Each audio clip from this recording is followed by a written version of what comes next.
Assim como num acidente aéreo, numa situação de dificuldade aérea, quando a voz no avião fala de uma forma muito clara. Em caso de descompressão da cabine, máscaras de oxigênio vão cair à sua frente.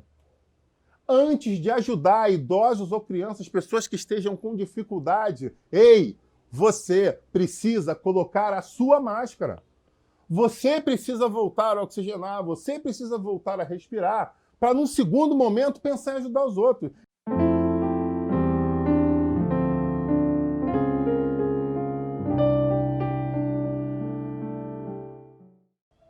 Filipenses 4. Alegrai-vos sempre no Senhor. Outra vez vos digo, alegrai-vos. Eu acho linda essa mensagem nessa tradução porque se torna um termo imperativo. Não é simplesmente uma dúvida, é algo mandatório. Eu estou dando a ordem. Alegrem-se, alegrai-vos. 4, agora o 5. Seja a vossa moderação conhecida de todos os homens, pois perto está o Senhor. Não andeis ansiosos de coisa alguma. Em tudo, porém, sejam conhecidas diante de Deus as vossas petições pela oração, pela súplica, com ação de graças. E a paz de Deus, que excede todo entendimento, guardará o vosso coração e a vossa mente em Cristo Jesus. Pai, eu quero te agradecer pela oportunidade, mais uma vez, de estar ministrando a tua palavra, onde eu quero pedir ao Senhor que esteja me usando conforme a tua vontade. Eu quero agora, em nome de Jesus, repreender todo espírito maligno que possa ter tido legalidade para tocar tanto na minha vida quanto na vida de qualquer um dos irmãos. Nós repreendemos agora esses espíritos, pedimos perdão pelos nossos erros e as nossas falhas, pelas nossas faltas. Pedimos ao Senhor misericórdia e que seja fechada toda a porta de acesso, onde o inimigo possa tentar nos incomodar, tampar os ouvidos dos teus servos, tampar o entendimento, tampar as emoções, para que essa palavra não venha fluir plenamente em cada um deles. Eu te suplico isso, já te agradecendo em nome de Jesus. Amém. Podeis assentar. O título dessa mensagem vai falar exatamente: guarde o que tem. Guarde o que tem. Simples, um texto simples, uma palavra simples, uma mensagem consagrada. E eu pedi, Senhor, esse texto é um texto consagrado, um texto já até ministrado dentro desse próprio ministério. O que o Senhor quer trazer através desse texto às nossas vidas? E ele falava a ansiedade. E quando nós entendemos o contexto o contexto desse texto, dessa passagem, o apóstolo Paulo exorta que nós devemos buscar 4 virtudes, né? 4 virtudes cristãs nós devemos buscar nesse pequeno texto. A primeira dela vai dizer o quê? A questão de regozijar. Se regozijar sempre no Senhor. Traduzindo, o que quer dizer regozijar sempre no Senhor? Ele está dizendo aqui, em contrapartida ao que alguns ministram nos dias atuais, no século atual, onde o cristão não terá dificuldade. Vir para a igreja, vem que todos os seus problemas serão resolvidos. Mas ele fala o quê? Nós precisamos regozijar sempre no Senhor. Então, o que ele estava dizendo aí? Que existe o contraponto. Pô, não entendi. Interpretação de texto. Se eu preciso me regozijar, se eu preciso estar alegre, abundante, feliz, radiante em todos os momentos, isso quer dizer o quê? Se eu estou feliz, se eu estou conquistando, se eu estou vencendo, se eu estou realizando, isso já está praticamente intrínseco, já é o pacote Mega Power Plus, já vem junto, é o combo. Já vem no combo, perfeito? Então, se eu estou alegre, eu já tenho um combo de o quê? De me regozijar. Mas quando eu estou triste? E quando eu estou decepcionado, quando eu estou amuado, quando eu estou mal? E aí? O que acontece quando eu estou para baixo, taciturno, como dizem alguns? O que acontece? Eu consigo me regozijar? Eu consigo me alegrar? Eu consigo estar efusivo? Ou se torna uma situação muito mais difícil? Então, talvez seja essa a primeira reflexão que Paulo vai trazer. Nós precisamos nos regozijar sempre, traduzindo, seja em que situação nós estivermos, não importa. Nós precisamos estar regozijantes. Tranquilo? Outra coisa. Ser moderado com todas as pessoas. Você acabou a bateria aí. O que é ser moderado com todas as pessoas? Nós precisamos o quê? Ter a questão do cuidar do próximo como a si mesmo, amar o próximo como a nós mesmos, respeitar o próximo como a nós mesmos. Traduzindo, precisamos ter uma situação de simbiose. Amém? Então, quando ele fala ser moderado, é ser uma pessoa que consegue manter o autocontrole diante das situações. E aí, de novo eu falo, manter o controle diante de situações tranquilas é mole. Já está... Pô, tô vivendo, tá? Meu filho nasceu, recebi um emprego, um aumento no emprego, eu estou maravilhado com tudo que aconteceu, acabei de me casar.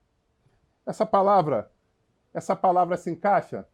Eu preciso, né, cuidar em ser moderado? Sim ou não? Você está tranquilo. Eu estou bem. Agora, aleluia. Quando acontecem coisas que mexem com a gente, aí fica muito mais difícil eu ser moderado, eu ser cordato. Então, o que ele está colocando aqui para o pessoal dos filipenses? Ele está colocando de uma forma muito clara o seguinte: existirão momentos na vida de vocês que vocês passarão por dificuldades. Quem era a igreja de Filipe? Eu acho que é uma pergunta importantíssima antes da gente continuar para o terceiro tópico. Era uma igreja que Paulo tinha, como eu vou dizer, num patamar elevadíssimo, com uma pontuação, com score muito alto. Ele cita em outros momentos, nas suas cartas, que quando ele passou por dificuldades, quem foi em direção a ele para ajudá-lo? Exatamente essa igreja. Então era uma igreja que vivia, cuidava dos seus líderes, que tinha um amor diferenciado, que literalmente se importava. Amém, igreja? Então, é essa igreja que a gente está conversando aqui. É para essa igreja que Paulo está escrevendo. Então, uma igreja que estava só de vitória em vitória, só de conquista em conquista. Mas mesmo vivendo uma situação de crescimento maravilhoso, de grandes realizações espirituais, tinha um detalhe. E aí a gente vai entrar exatamente nesse detalhe quando ele vai falar sobre a terceira coisa. Serem constantes na oração e não permitirem ser vencidos pela ansiedade.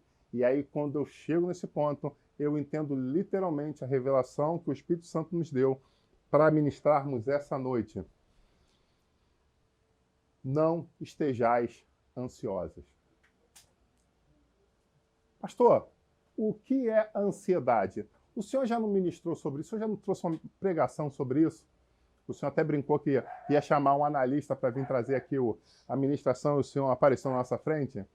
Naquela oportunidade, nós falamos sobre a doença classificada como uma das mais perigosas pela OMS nos dias atuais. E ali a gente estava falando sobre a depressão. Hoje a nossa vontade é falar, né, sobre a ansiedade. E o que é a ansiedade? Vamos lá. Pergunto eu para você. Ó. Vamos dividir aí. Primeiro vamos para os dicionários informais. Os informais vão dizer o seguinte, que é os não técnicos.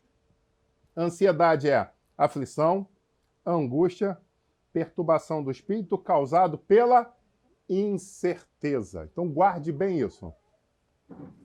Ele vai falar sobre uma perturbação de espírito causado pela incerteza. Ok? Quando a gente entra na definição do Ministério da Saúde, pasme, ele vai falar que é um medo extremo de algum objeto ou situação em particular.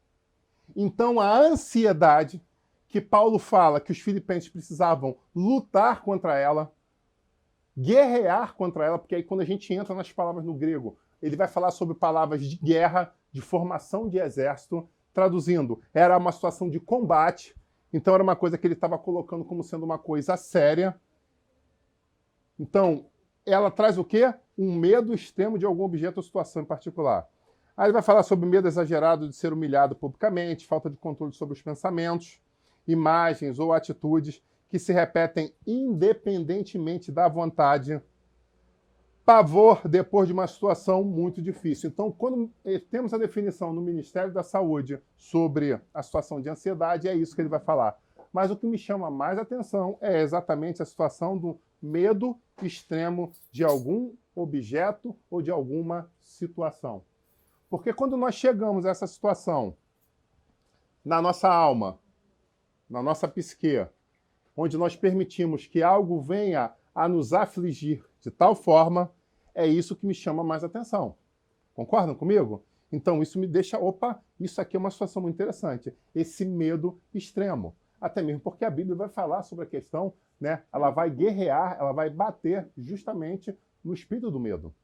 O que mais temos de interessante aí? Quando nós falamos de angústia, nós falamos lá na depressão, quando a gente chega na angústia, a gente chega em situações que são degraus. Então, uma coisa que pode estar te angustiando hoje, amanhã pode evoluir por um TAG. E o que é um TAG? É um transtorno de ansiedade generalizada. É um outro degrau. E aí você pergunta, o que é o TAG? É um distúrbio caracterizado pela preocupação excessiva ou expectativa apreensiva. Então, aquilo que era uma coisa que estava te gerando uma certa ansiedade, se você não cuidar dela, ela vai o quê? Ela tende a evoluir. E agora ela fica sendo um transtorno transtorno de ansiedade generalizada. Traduzindo, ela começa agora a afligir todas as áreas da tua vida. Deixa eu contar uma história aqui, que a pessoa se vê o vídeo e depois vai me dar um beliscão. Certa feita eu virei o ano com uma família evangélica. E aí quando acabou a virada do ano, tal, a gente foi para a casa de uns irmãos.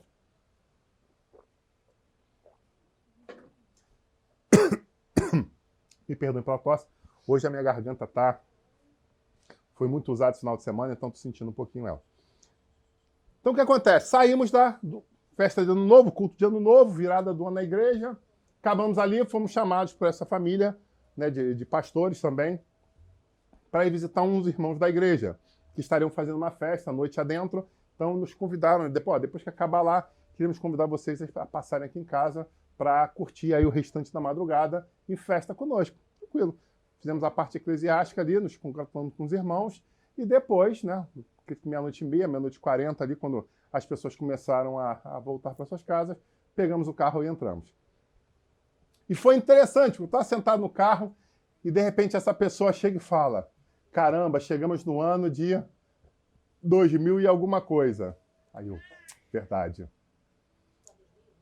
Caramba, não dá spoiler que senão aí começam a pensar e chegam na pessoa. E a gente, caramba, está chegando no ano 2000. Caramba, esse ano tem tanta coisa. Meu Deus, que ano é esse, cara? Ai, esse ano já chega. Ai, meu Deus do céu. Caramba, quando chegar a quinta-feira vai ter a reunião de não sei o quê.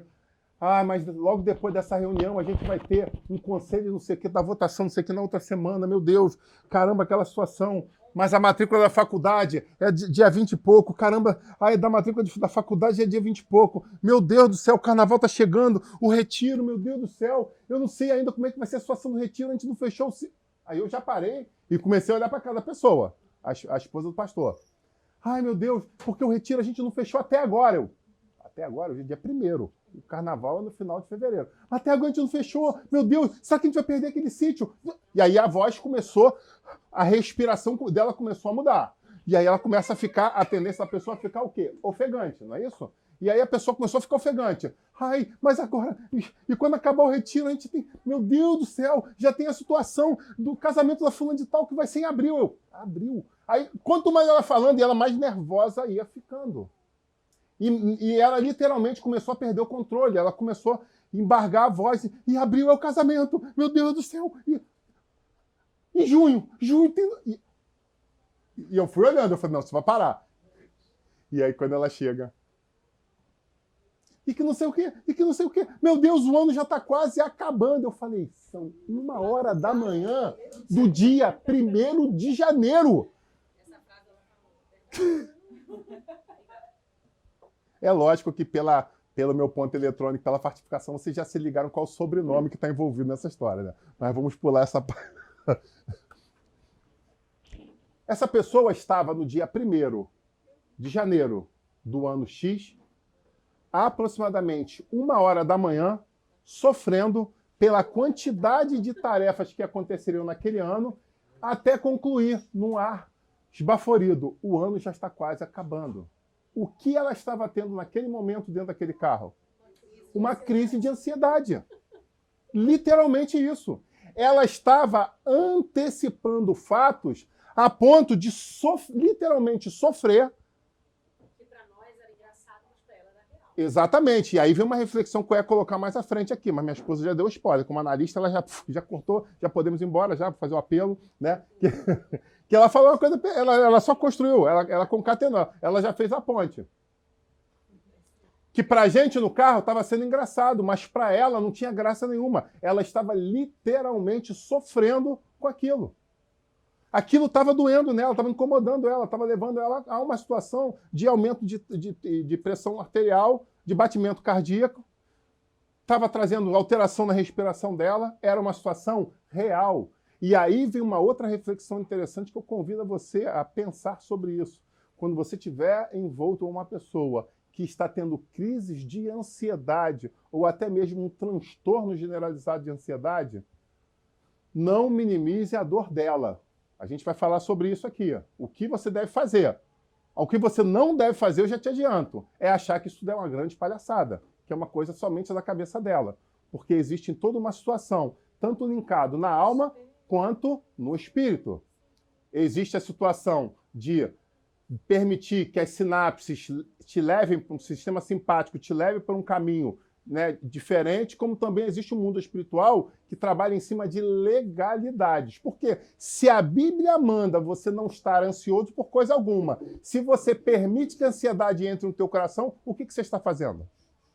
Você está dando legalidade espiritual. Amém, igreja? Se a Bíblia está dizendo de uma forma imperativa, alegrai-vos, não permita, e você deixa que isso entre em você, o que está acontecendo? Está havendo ponto de contato no mundo espiritual. Então existe a situação almática e existe a situação espiritual, e as duas correndo em paralelo. Ah, mas qual das duas que permitiu que começou isso aí? A gente depois senta, come um churrasco junto e debate, porque aí não vai virar mensagem, vai virar um debate aqui, vai rodar 4, 5 horas de debate para a gente conseguir chegar, fazer uma construção de um pensamento. Né, deixa para a virada do ano. Minha esposa já falou, a virada do ano a gente conversa sobre isso. Tranquilo?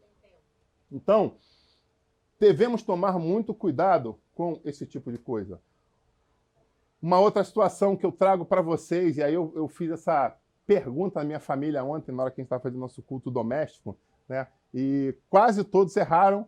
Quem acertou, depois mudou a resposta, e aí a gente viu que é igual um concurso. Se você dá a resposta, meu filho, não muda. Sou professor de concurso também, já é bizu. Se veio uma situação, você sentiu que aquilo marcou, não muda o cartão resposta não, porque normalmente a estatística diz que você muda para o que está errado. E foi assim que aconteceu com ela. Ela tinha acertado e depois ela acabou mudando para a opção errada. De acordo com a Organização Mundial da Saúde, o país com maior taxa de pessoas com transtorno de ansiedade é o... Quem é para vocês? O país do mundo com maior índice de transtorno de ansiedade. Calma, não se leve pela emoção. Pare e pense. Né? Dê seu lances em casa e depois bote aí nos stories. Pois bem, o país no mundo com maior índice, maior taxa de pessoas com transtorno de ansiedade é o Brasil. O país no mundo com maior índice de pessoas que estão sofrendo por ansiedade é o Brasil. 9,3% da população, estudo de 2009 pela OMS.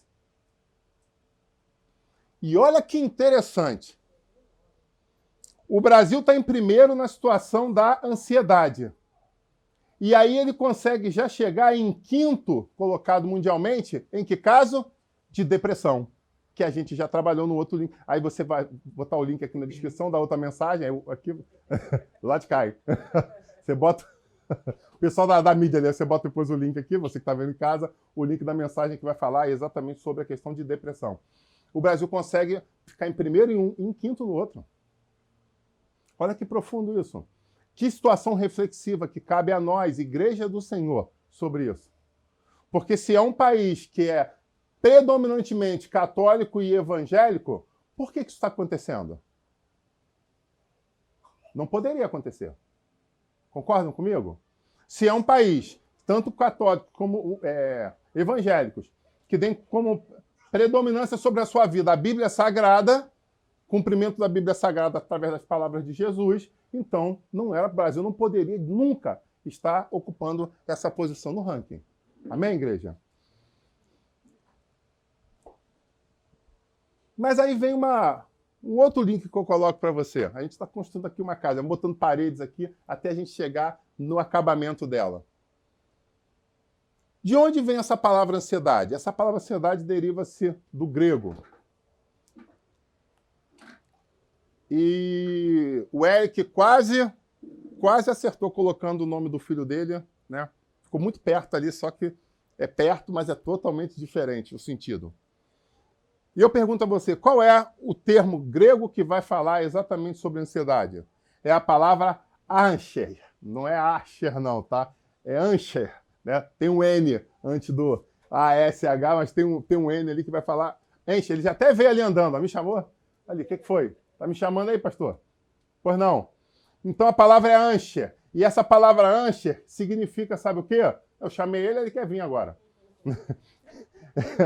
Falei o nome dele, ele apareceu. Opa, pois não, só lá da classe das crianças. Ele vai falar exatamente sobre estrangular, sufocar e oprimir. Olha que profundo isso. A definição da palavra em grego vai trazer exatamente estrangular, sufocar e oprimir. O quê? Ele abre uma série de sensações, sentimentos e emoções surgidas a partir de uma situação geradora de estresse. Traduzindo, tudo conjecturas da alma. E aí a pessoa permite que a sua alma seja presa, seja sufocada, até ele ser oprimido. E é por isso que eu falei, nós não podemos desassociar as duas situações, alma e espírito. E ele chega ao ponto de falar sobre uma opressão, asher, não ansher. Então nós precisamos ter entendimento, e é isso que eu estou trazendo para você. Nesse momento, é aquele momento que você chega diante de um... né, quando você quer desafiar o seu inimigo para um cinturão de meios pesados, de peso pesado, você acha que o cara pura e simplesmente entra no ringue e sai lutando? De forma alguma. A primeira coisa que os técnicos vão fazer, senta aqui, toma aqui um copo de suco com canudo cheio de gelo, ele vai ficar ali sentado, bebendo o suquinho dele, vão botar uma televisão bem grande para ele e vão mostrar para ele o quê? O tamanho do problema que ele está se metendo. Eles vão mostrar ali exatamente quais as características do seu inimigo, do seu adversário. E é isso que eu estou buscando trazer para a igreja nessa noite, para que as pessoas possam entender quem é o adversário que elas estão lutando. Para que, entendendo sobre esse adversário, conseguindo mensurar as características desse adversário, nós possamos dar estratégia para o quê? Vencê-lo em nome de Jesus. Porque muitas pessoas falam, nós precisamos lutar contra isso, e aí, lutar contra o quê? Eu vou dar um tiro de revólver, eu vou dar um tiro de fuzil, eu vou dar um tiro de canhão, eu vou acertar uma bomba nuclear, o que eu preciso para acertar esse inimigo? Porque muitas vezes tem pessoas que estão minimizando problemas, porque não conhecem o tamanho do problema, como também tem pessoas que estão maximizando o problema. De repente eu estou sentindo uma dor muito grande, não, me dá um lança-chama que eu estou sentindo um negócio que e de repente uma raquete daquela de mosquito, que tem um amigo aqui que se amarra naquilo, né? Ele quis ser baterista quando jovem, não conseguiu, então ele fica fazendo percussão, matando mosquito com aquilo ali. Ele chega a dar viradinha, né? Ele gostava de espada Jedi, a esposa dele que conta essas histórias dele aí, né? Ele é literalmente um mestre Jedi da raquete de matar mosquito, mas eu não vou falar nome não por questões éticas, né? Acredite sim, acredite que a pessoa está passando realmente por uma situação de dificuldade e opressão. O que mais que a gente vê com tudo isso? Nós sabemos que espíritos trabalham de uma forma sutil. E quando as pessoas são sugestionadas, normalmente é o primeiro ponto, é o primeiro toque, o primeiro ponto de contato, é a sugestão. Às vezes a pessoa sente um cheiro. Alguém, quando chegou aqui, falou, sentindo cheiro de carne. Tem alguém fazendo churrasco. É lógico que na frente da minha casa, do outro quarteirão, tem uma churrascaria. Eu acho que ela não sabe disso, né? Ela falou, estou sentindo um cheiro de churrasco. É um quarteirão, tem uma churrascaria. Domingo à tarde, meu amigo, dezembro, tá como, né? O churrasco tá... O fogo não apaga, né? Não apaga nunca. Parece até o fogo do céu. Fica queimando, acho que 24 horas. Né? E tem gente lá comendo. O povo tá com dinheiro no bolso, né? Reduziu aí as restrições da pandemia e, ao mesmo tempo, só o 13º. Então, o negócio assim tá bonito. Então ela sentiu um cheiro. De um cheiro já veio a sugestão. Estou sentindo cheiro de carne. Deve ser churrasco. Ela foi sugestionada a isso. Quantas pessoas, às vezes, veem um noticiário sobre assalto e começam a ter medo de andar por um lugar? Vou dar um exemplo simples. A Avenida Brasil, Rio de Janeiro. Uma pessoa uma vez chegou e falou que tinha... alguns bandidos de uma comunidade específica que estavam se especializando em roubar motos de alta cilindrada na Avenida Brasil. Porque a comunidade deles na Avenida Brasil, eles pegavam a moto deles, ficavam rodando, via uma passando, ia atrás para tentar o assalto. Só que esse vídeo está na internet, estava, né, viralizado numa plataforma dessas de streaming, e milhares de pessoas viram. E aí um amigo meu que vinha de Minas Gerais falou, não, ele vinha fazer uma missão aqui no Rio, eu falei, e ele tinha uma 800. E eu falei, e aí, vamos de moto pra gente dar uma volta? Ele, não, desisti, vou de carro. Eu falei, por que, cara, que você vai de carro? Você nem é de moto? Não. Eu recebi um WhatsApp sendo informado que quem passa na Avenida Brasil de moto de alta cilindrada é roubado. Eu falei, putz grilo, esses caras são de presente? Os caras não têm família, os caras não curtem. Não tem polícia na Avenida Brasil. Acho que tem mais carro de polícia na Avenida Brasil do que ambulância no Hospital Souza Aguiar. Meu amigo, é polícia que não acaba mais. É quase que de 2 em 2 quarteirões você vê um carro da polícia. Aí ele parou. Não, mas eu vi na reportagem. Eu falei, você viu na reportagem o cara que tinha roubado mais 5 motos. Você sabe se você já está preso? Porque a reportagem que você viu dessa plataforma... É só vídeo que vai sendo compartilhado. E aí, há quanto tempo foi isso daí? Aí ele parou, não diz a data. Eu falei, de repente, isso foi 4 anos atrás, cara. Aí ele é mesmo, né? Então as pessoas entram em desespero, muitas vezes também, pelo que veem ou pelo que escutam. Então eu chamo você a tomar cuidado com que fonte tem te alimentado. Então existem algumas situações, não é uma específica como essa da violência, não é só... Existem várias situações que levam pessoas a viverem uma situação de escravidão, onde elas são literalmente tomadas de assalto por situações como a ansiedade, o pânico e chegando a um ponto de depressão. Então, em nome de Jesus, não basta somente, e a gente vai falar sobre isso, nós clamarmos ao Senhor, nós orarmos, chorarmos, jejuarmos diante do Deus Altíssimo, se nós não tomarmos a decisão, a postura de fechar essa torneira, de fechar este ponto de contato que tem vindo contra nós, onde tem feito com que nossa mente seja o quê? Inflamada, atacada de uma forma avassaladora com coisas que estão nos desestruturando. Aí alguém chega e fala, o índice de desemprego no mundo aumentou 14%, mas no Brasil aumentou 15%. Eu preciso sair do país, porque aqui está mais difícil de viver. Aí você... Tá 14 para 15, tá todo mundo no sufoco, cara. Se parar para botar ali no... Não, meu Deus do céu, tá vendo? O Brasil, a culpa é do governo. Porque isso que o governo tá, porque... Tá bom, tudo bem. Não, mas o governador fulano de tal, eu vi no jornal tal.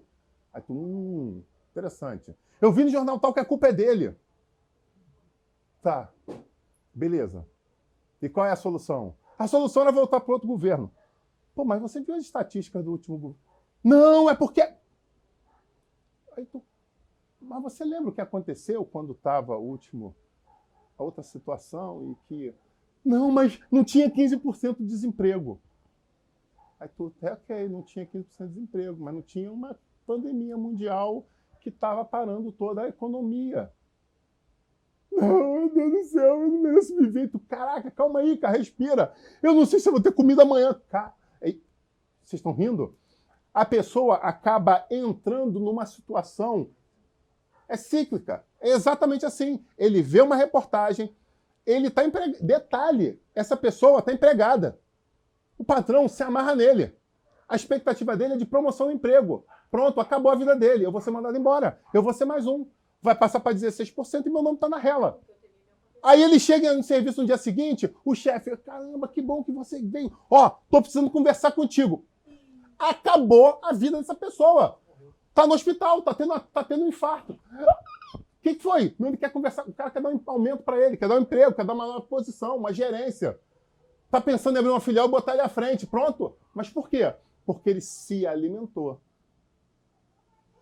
E literalmente aquilo está o quê? Levedando dentro dele. E aí a gente pega lá no texto sobre um pouco de fermento leveda a toda a massa, aquilo começa a dar um contexto. Muita gente, mas o que isso quer dizer? É porque o fermento é do diabo, por isso que a gente não... né? Por isso, tem gente que não come, por isso não gosta de comer bolo, nem pão branco, por causa do fermento. Tá vendo essa coisa? Calma, calma, você que é da nutrição, calma, muita calma nessa hora. Não confunda as coisas.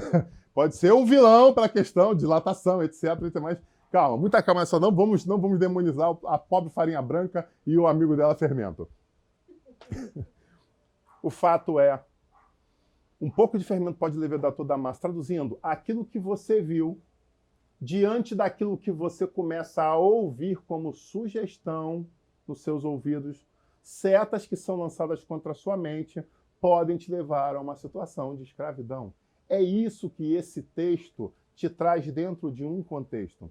Muitas pessoas nos dias atuais estão sendo aprisionadas em diversas áreas e por isso que o Brasil tem ocupado literalmente uma posição que eu não gostaria que ele tivesse, figurando como primeiro lugar em todo o mundo. Mas eu creio que a igreja vai se levantar, vai se posicionar, vai se libertar desses grilhões. E uma vez liberta desses grilhões, vão sair em campo para ajudar outras pessoas. Porque uma coisa é real, assim como num acidente aéreo, numa situação de dificuldade aérea, quando a voz de um avião fala de uma forma muito clara. Em caso de descompressão da cabine, máscaras de oxigênio vão cair à sua frente. Antes de ajudar idosos ou crianças, pessoas que estejam com dificuldade, ei, você precisa colocar a sua máscara. Você precisa voltar a oxigenar, você precisa voltar a respirar, para num segundo momento pensar em ajudar os outros. O que não falta de pessoas... Não, meu Deus do céu. Se eu for fazer uma lista aqui, ferrou, meu amigo. Vai ficar igual aquele monumento lá da Segunda Guerra que tem lá nos Estados Unidos, meu amigo. Lápide que não acaba mais. Se eu for listar o nome de cada uma das pessoas que nos procuram e nos falam, que estão procurando uma solução para ajudar, para salvar primo, tio, salvar irmão, salvar pai, salvar filho, não sei o que, você fala, e a sua situação? Como é que está a sua situação? Não, a minha situação é outra história. Nesse momento eu preciso salvar. Meu amigo, vai morrer afogado os dois. Tem uma mensagem no ministério que fala sobre isso, sobre a tática de salva-vida. Não adianta eu pensar em salvar meus filhos, minha família, salvar todo mundo, se eu mesmo não estou com a minha máscara de oxigênio. Eu preciso cuidar primeiro de mim, das minhas emoções, da minha vida, para no segundo momento, sim, eu aí com oxigenado, respirando, né, o meu cérebro funcionando plenamente, aí eu posso o quê? Literalmente salvar o mundo inteiro, se necessário for. Mas eu preciso estar respirando. Eu preciso, primeiramente, lançar mão da minha máscara nesse momento de desespero que a humanidade está passando. Em nome de Jesus Cristo. Escute essa palavra e pare de pensar. Essa palavra serve para fulano. Essa palavra serve para ciclano. Ah, se não sei quem estivesse ouvindo, eu vou mandar o link para ela. Amém. Tudo isso é válido. Mas a primeira coisa que eu quero convidar você é realmente parar, analisar essa mensagem e ver se ela não serve para você. Assim como eu fiquei ruminando desde quarta-feira, o que servia para mim? Aonde isso encaixaria para a minha vida? Eu encontrei algumas coisas, debati com a minha esposa, falei assim, cara, eu encontrei isso. Ela, poxa, que bom que você falou isso, que eu também vi um detalhezinho a mais aqui. Pô, isso aqui eu já não tinha visto. E aí a gente começou, eu já comecei a trabalhar desde sexta-feira, não foi? Eu já comecei a orar, comecei a rever, comecei a conversar com ela. E ontem mesmo eu já pude rever alguns pontos da minha vida que estavam me levando a um ponto de ansiedade.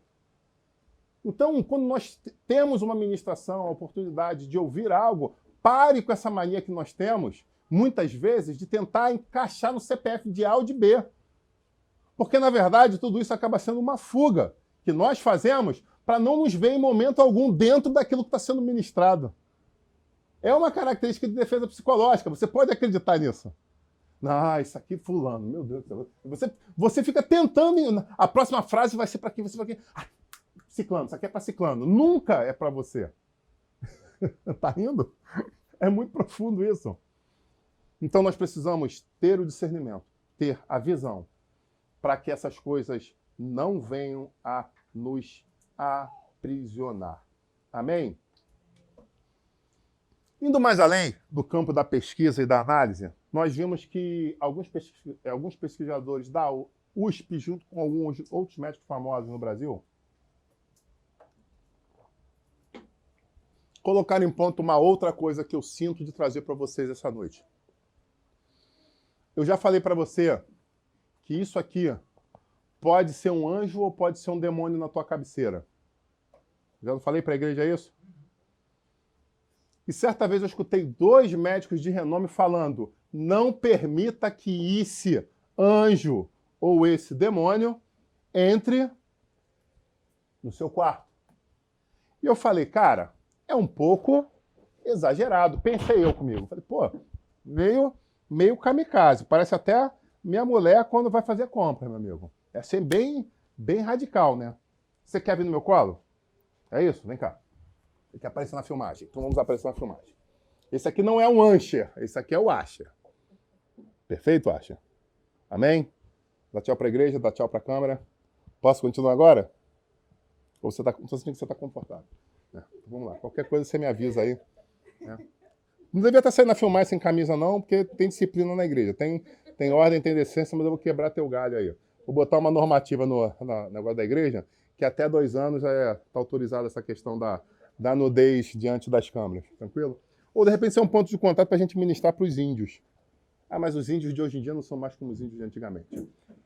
Bom, e aí o que a gente está tendo? A gente está tendo alguns kamikazes que falam que ele não pode entrar no quarto e algumas outras pessoas que vão falar sobre a questão de radiação. Existem vários pontos de vista, mas vários concordam que você tem que se afastar um pouco mais desse instrumento. E eu vou te trazer uma explicação. Deus me deu uma revelação em meio a um conhecimento macro e eu acredito que você vai seguir comigo nesse conhecimento espiritual. O que acontece com a nossa mente? Até alguns anos atrás, nós estudávamos, e aí alguns vão lembrar disso, né? Acho que até o jovem, apesar que ele já pegou a fase do celular na escola, né? Vocês dois, você também pegou, acho que aqui é que ficou só eu e você mesmo, amor. Vou conversar aqui, esses jovens vão ficar de boa e falar assim, né? Eles vão pensar que como é que vocês sobreviviam, né? Mas eu vou contar uma história para vocês. As aulas, na minha época de 2º grau da vida, você tinha uma aula de 50 minutos se fosse aula de manhã e 45 ou 40 se fosse aula noturna. Né? Tinha essa diferença. E o que acontece? Algumas escolas faziam o quê? Colocavam um intervalo, às vezes, de 5 minutos, por quê? Para os professores poderem se deslocar entre uma sala e outra.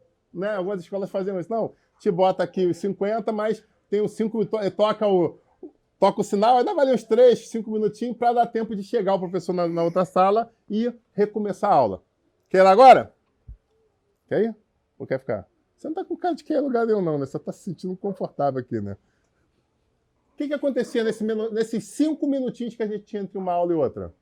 Pergunto eu para você.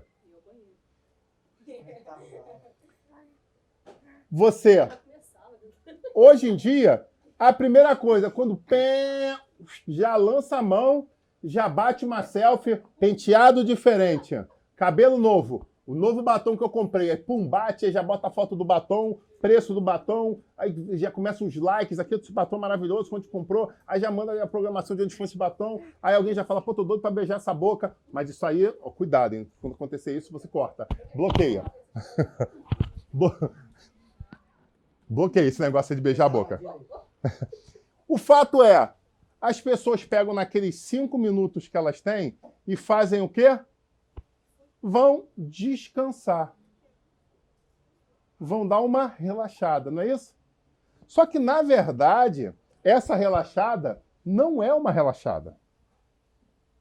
Nossa época, quando dava esse intervalo e dava esse delta T de 5 minutos, ou um intervalo maior que era 10, 15 minutos, a gente ia fazer o quê?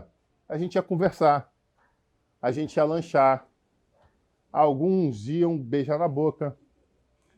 Traduzindo, nós saímos da situação que nós estávamos vivendo e íamos entrar o quê? Numa outra situação totalmente diferente. Eu lembro que às vezes a gente chegava a ponto, e aí eu estou voltando muito a tempo atrás, que a gente na educação física, às vezes no intervalo, né, não tinha bola, e a gente fazia bola de meia. Quando você escutar isso, bola de meia, eu já fiz bola de meia. A molecada tirava, cada um tirava um pé de meia, depois em casa o negócio ficava feio. Mas fazia lá uma bola, botava umas amêndoas dentro, um papel, e ia jogar bola, ia se divertir. E jogava bola aqueles 10, 15 minutos, depois daquilo a gente fazia os nó das meia preta, meu amigo. Botava a meia no pé de novo e ó, pra dentro da sala. Pronto. Agora eu vou voltar para outros tempos de aula. Você está entendendo isso?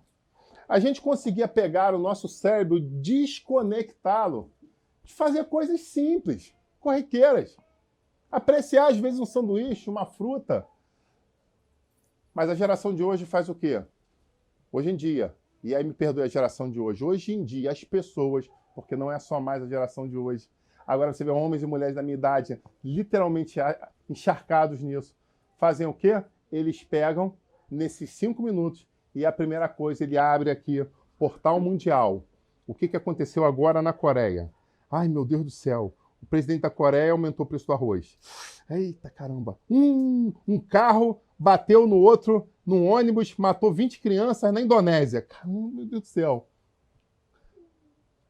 Na Bolívia, pessoas perdem o oxigênio por causa da altitude, turistas estão internados no hospital. Será que elas estão bem? Me diz o quanto você está descansando a sua mente. Hoje em dia, nós não descansamos a nossa mente. Porque as pessoas, quando falam, agora eu não vou fazer nada, o que elas fazem? Lançam a mão no celular e vão para onde? Para as redes sociais. Vou ver fotos no Instagram. E algumas se chateiam quando aparece um indicativo no Instagram, que o Instagram ainda te ajuda e fala, as atividades que você não tinha visto, não tem um negócio desse? É até aqui, aparece um negócio lá. Pode parar, você já viu tudo que tinha que ver. Tipo assim, vai cuidar da tua vida. O Instagram ajuda, cara. Para! Ei, chega! Já viu tudo os... Hã? Olha aí, ó. Aí alguém pode chegar e falar assim, ih, pastor, coitado do pastor, tá com pouca gente, tá fechando pouca gente. Pastor é excluído digital. Pastor é um... Como é que é o nome, minha filha? É um cancelado. Pastor foi cancelado, tá só com meia dúzia de página. Calma. Sabe o que o pastor é? O pastor é seletista. Eu seleciono o que eu quero e o que eu não quero ver. Eu não entro num monte de coisas que o nego me oferece só para dizer, poxa, vou entrar aqui para curtir. Não. É um conteúdo interessante, eu faço parte. Não é um conteúdo que é interessante para mim, eu não faço parte. Eu tomo a decisão de fazer ou não. Esporadicamente alguém manda um link daquilo ali que é interessante, eu vou lá, entro e vejo, mas isso não quer dizer com isso que eu tenho que entrar e fazer parte daquele canal, daquela situação específica. Vocês estão entendendo? Então, em poucos minutos eu consigo fazer isso e desplugar, porque já passou tudo. Tudo que seria relevante de pessoas que são relevantes para mim já passou, já acabou. As postagens. Mas as pessoas gastam horas a fio das suas vidas, literalmente andando em redes sociais. E aí vem uma coisa interessante que foi dita na última quinta-feira. Algumas pessoas vivem vidas mentirosas nas redes sociais, colocando fotos, imagens, filmagens, como se essa pessoa tivesse vida de príncipes e princesas. E o pior, como foi dito aqui, tem outras que olham aquilo e falam, uau, como ela é feliz. E ainda começa a invejar aquele lixo mentiroso. E o inimigo entra na mente dela em meio a uma mentira, que a primeira está praticando uma mentira, a segunda está praticando a inveja. E aí, com isso, entra o quê? A crise de ansiedade. Eu queria viver aquilo que na verdade nem existe. E aí vem uma informação a mais aqui que eu fui colhendo. Acredita, eu não estudei isso tudo ontem. Eu fui recebendo insights que o Espírito Santo foi dando de coisas que eu estudei durante os últimos anos. E aí eu vi num outro lugar dizendo que o brasileiro é um dos países, se não estava em segundo ou em terceiro lugar, se não me engano, a Coreia do Sul estava em primeiro, da quantidade de selfies que são postados por dia. Em cima do coisa, debruçando a coisa, agora lendo a Bíblia, agora secando a testa. E todas as pessoas lá batem a foto e postam. Colocam na internet. E o brasileiro estava em segundo e terceiro lugar. Só que quem convive com esse povo sabe que eu preciso bater 10, 15, 20 fotos até achar aquela que fica perfeita aos olhos de quem vai ver. E a última coisa naquela foto é realidade. Porque realidade é o que eu costumo brincar aqui com o pessoal. Ó, vou bater uma foto do pessoal. Eu vou... Que isso, pastor? Foto espontânea. Isso aqui é o que estava acontecendo na hora. Agora, se querem ficar bonitinho lá, fica bonitinho. Mas eu tenho os dois registros. O do que estava acontecendo e daquela linhagem bonita, não sei o que e tal. Então, você tem uns... Quando eu olho as minhas fotos, eu vejo a foto que foi para as redes, todo mundo bonito, e a foto espontânea que é minha. Não posta essa não, pastor, que a foto queima. Tá bom, respeito, direito de imagem. Mas é a minha lembrança. Amém, igreja? Amém, irmãos? Então, cuidado com aquilo que você está se alimentando na rede social, porque, de repente, isso está levando você, literalmente, para essa questão da síndrome generalizada de ansiedade. Que, em nome de Jesus, possa haver libertação nas nossas mentes. Que nós possamos tomar decisões corretas. E aí eu falo para você, não adianta eu orar, repreender, amarrar e você voltar a dar os mesmos pontos de contato para o inimigo. Onde você olha para a vida do outro e fala, uau, caramba.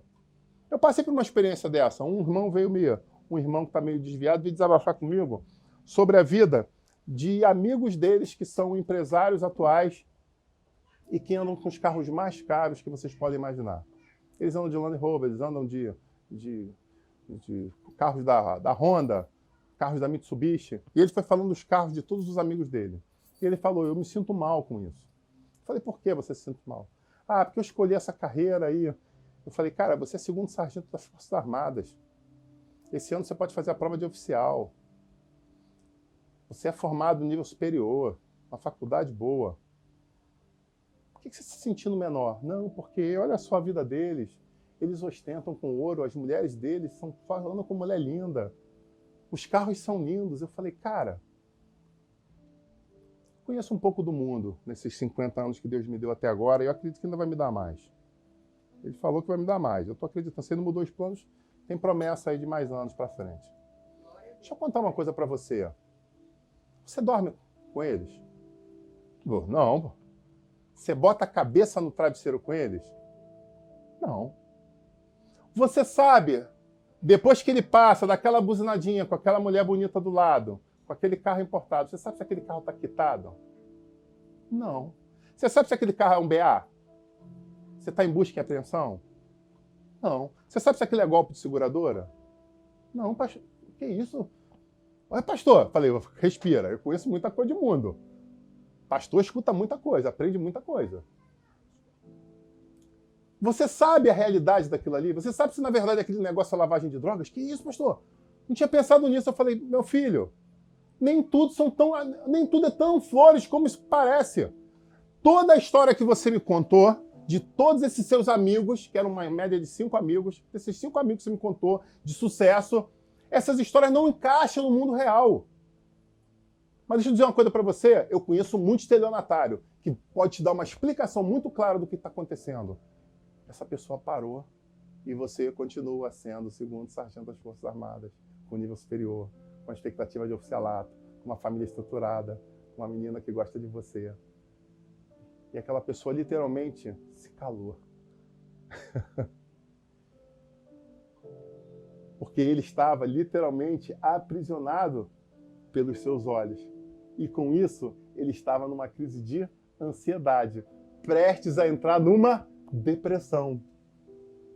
Mas ele era servidor federal, estabilizado, com nível superior, construindo uma família, com um carro bonito, com uma família bonita. Mas diante do que ele decidiu se envolver, tudo estava perdendo o brilho para ele.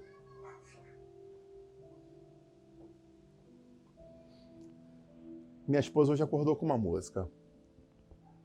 Uma música antiga, muito antiga.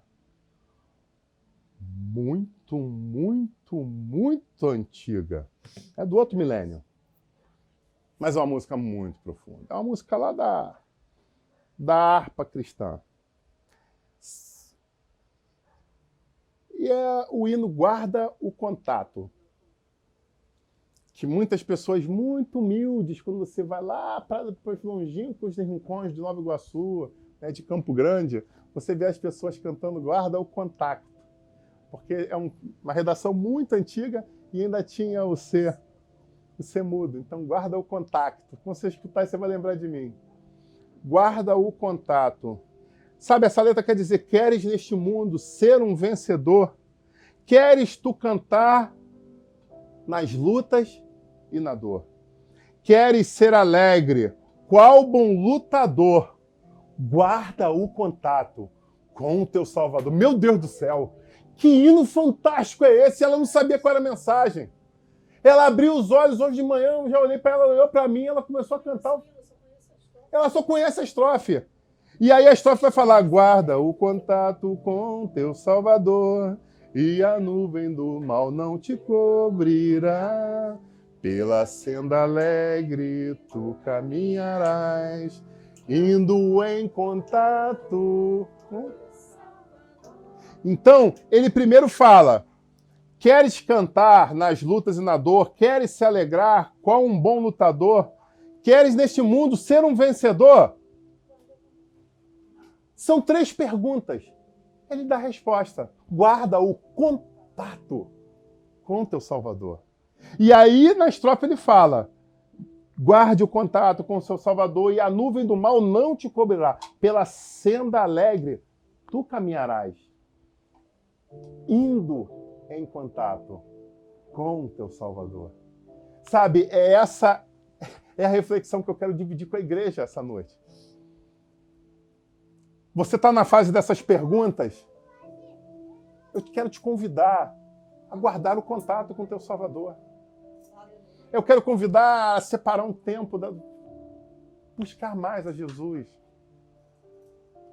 Porque acredite, a coisa só não está pior nesse país porque existem muitos homens e mulheres que têm guardado o contato com Jesus Cristo, Filho do Deus vivo. E é por isso que eles têm feito diferença e não permite que essa teoria do caos que está sendo difundida na nossa nação venha ir mais à frente, aprisionando e matando mais pessoas. Então, em nome de Jesus, eu quero te convidar. Guarde o contato com o teu Salvador para que você possa viver coisas grandes e tremendas. Sabe, existe um grupo de estudo que vai falar uma coisa interessante, uma terapia alternativa para as pessoas que estão aprisionadas nessa questão da ansiedade por conta de uso de meio tecnológico, de smartphones, de computadores, etc. Tem até um nomezinho bonito lá, a minha mulher, depois eu vou botar, se der mole no prompt aqui, se ela lembrar, ela bota no prompt o nome dessa doença. Então você procura no Google, nome da doença de quem tem ansiedade por causa do computador. Sabe qual é a terapia que eles promovem? Para que você faça a meditação. Olha que profundo e reflete nisso. E o que eles colocam como meditação? Você pegar 30 minutos a 1 hora, largar tudo e ficar sozinho. que você não entendeu, senão você estava dando glória a Deus aí, aleluia.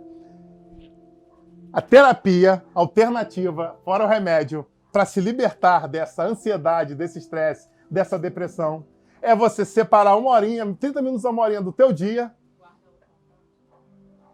e fazer o quê? Entrar no momento de introspecção, de reflexão. Mas uma coisa eles te pedem, cuidado. Quando você estiver nesse momento, não permita que os teus pensamentos vão para o futuro. Os seus pensamentos precisam estar no hoje. Traduzindo, você precisa estar focado nas realizações do dia, do amanhã, e não em situações que estão por vir. Amém? Vocês entenderam isso? Ah, eu preciso comprar pão. Ok, eu preciso comprar pão hoje. Eu preciso comprar pão hoje ou amanhã de manhã? Eu vou tomar decisão. Eu vou comprar uma passagem para o ano novo. Eu vou amanhã na rodoviária? Eu vou hoje cotar o preço? Então, são coisas que são para acontecer agora. Ocupe a sua mente com esse tipo de coisa. Não é, mas se eu fizer, se eu for viajar para a casa dos meus parentes lá em Muriaé, e aí eu não sei, se em abril eu perder o emprego, e aí vier a renovação. Não. Não é isso. O que eles te convidam nessa libertação é você literalmente se focar nas coisas do agora e não nas especulações do porvir. Sabe? A palavra de Deus diz que num piscar de olhos, um raio, essa luz vai brilhar do Oriente ao Ocidente. Haverá um toque de trombeta, onde somente alguns ouvirão. E haverá o arrebatamento da igreja. Mas Deus fez algo com Jesus, onde só eles sabem o dia e a hora. Mas o fato é, ele falou que se iria para o céu para nos preparar a morada.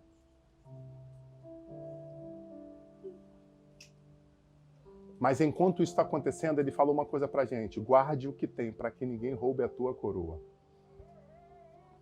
Então, o que eu quero convidar a igreja, faça planos sim. Permita-se em certos momentos analisar, pensar, especular. Mas se isso está te fazendo mal, isso está se aprisionando, que em nome de Jesus o Senhor venha te libertar essa noite. Que você comece a entender. E quando isso tentar vir contra você, comece a analisar. Hoje eu estou casado. Eu tenho uma esposa. Eu tenho filhos. Eu tenho um emprego. Eu tenho uma cama. E a gente conversava, né, minha filha? Poxa, eu tenho um telhado para... A casa está quente, mas glória a Deus que eu tenho uma casa. Mesmo quente, eu tenho... Tem gente que está no papelão, tem gente que está na rua, tem gente que foi despejado. Eu tenho uma casa. Que em nome de Jesus você possa tomar cuidado com esses pensamentos que vêm contra a tua mente. Para não permitir que essa ansiedade venha a te aprisionar. Roubar coisas lindas e maravilhosas que você tem. Agradeça a Deus pelas tuas conquistas e as tuas vitórias. E eu termino essa mensagem no 4º tópico, onde ele fala: nós precisamos encher a nossa mente das coisas boas. Escute as músicas melhores, as músicas que edificam tua vida, ministrações consagradas antigas que possam... Você, não, essa mensagem eu já ouvi, essa mensagem mexeu comigo. Escuta de novo. De repente, no nosso canal tem um Papo Reto, tem uma Gota de Sabedoria. Pô, eu escutei um dia uma Gota de Sabedoria, aquilo ali mexeu comigo. Cara, vou botar de novo lá, vou ouvir mais, vou botar aqui para reprodução, vou ouvir mais 3 aqui, eu tô tranquilo aqui. Que você possa fazer coisas que comecem a tirar você dessa amarração, dessa prisão que muitas pessoas estão passando. Experimente o novo, experimente a liberdade emocional e, em nome de Jesus, experimente a liberdade espiritual. E é sobre isso que eu quero orar agora. Eu quero convidar você a se colocar de pé.